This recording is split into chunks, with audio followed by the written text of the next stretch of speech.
Let's see next question, that is C part. In the quadrilateral 3, AB parallel to DC, AB parallel to DC, ये arrow भी represent कर रहा है कि ये दोनों लाइंस आपस में पैरेलल है. E and F are midpoints of non-parallel sides AD and BC respectively. ये E AD का midpoint है, F CB का midpoint है. Calculate EF. EF को कैलकुलेट करना है if AB 6 and DC 4. Okay, हमें मालूम है कि ऐसे कोऑर्डिनेटर में जिसमें दो लाइंस पैरेलल हैं एंड दो लाइंस नॉन पैरेलल हैं, ऐसे कोऑर्डिनेटर में बेसिकली ये ट्रेपीजियम होता है, इसकी नॉन पैरेलल साइड के मिड पॉइंट्स का लाइन जॉइन इक्वल होता है half of the sum of length of parallel sides.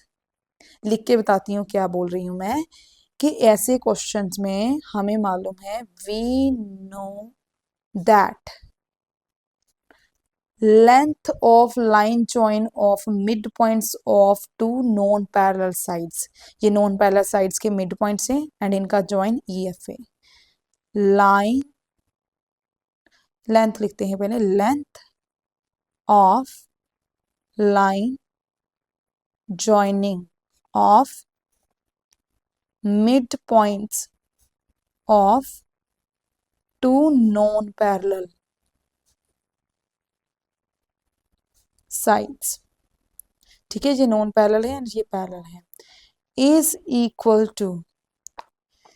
equals to half of sum of lengths of two parallel sides.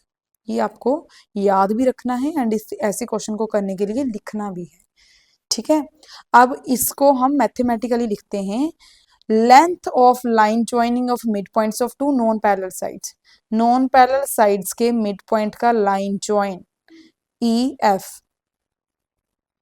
Equals to होता है half of sum of length of two parallel sides, half of sum of two parallel sides, that is DC plus AB.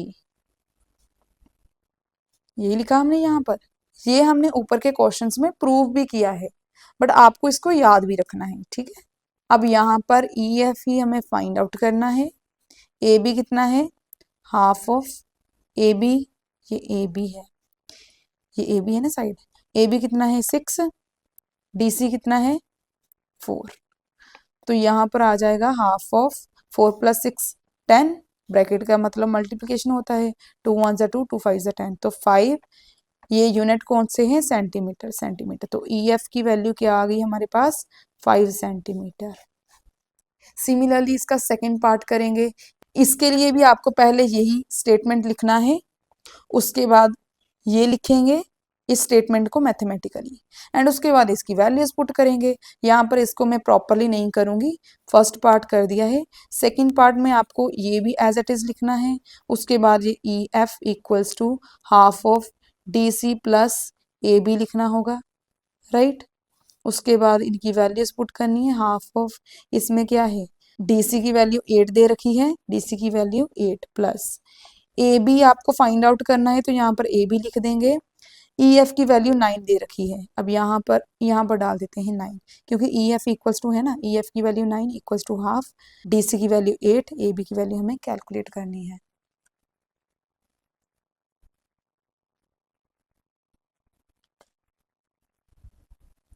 Okay, तो अब यहाँ पर calculation करेंगे. ये 2 यहाँ पर डिवाइड का है, दूसरी साइड जाने के बाद मल्टीप्लाई हो जाएगा. 9 × 2 इक्वल्स टू, यहाँ पर क्या बचा 8 plus AB, 9 × 2 = 18 equals to 8 plus AB. तो यहाँ से AB इक्वल्स टू 18, ये 8 यहाँ पर प्लस का है, दूसरी साइड जाने के बाद माइनस हो जाएगा. तो यहाँ से AB इक्वल्स टू 10 आ जाएगा. यूनिट अगेन सेंटीमीटर है तो सेंटीमीटर आएगा. सेकंड में AB इक्वल्स टू 10 सेंटीमीटर आ रहा है. बस ये कैलकुलेशन चेंज है, बाकी ये स्टार्टिंग का हमें एज इट इज, यहाँ तक एज इट इज लिखना है, उसके बाद ये कर देना है.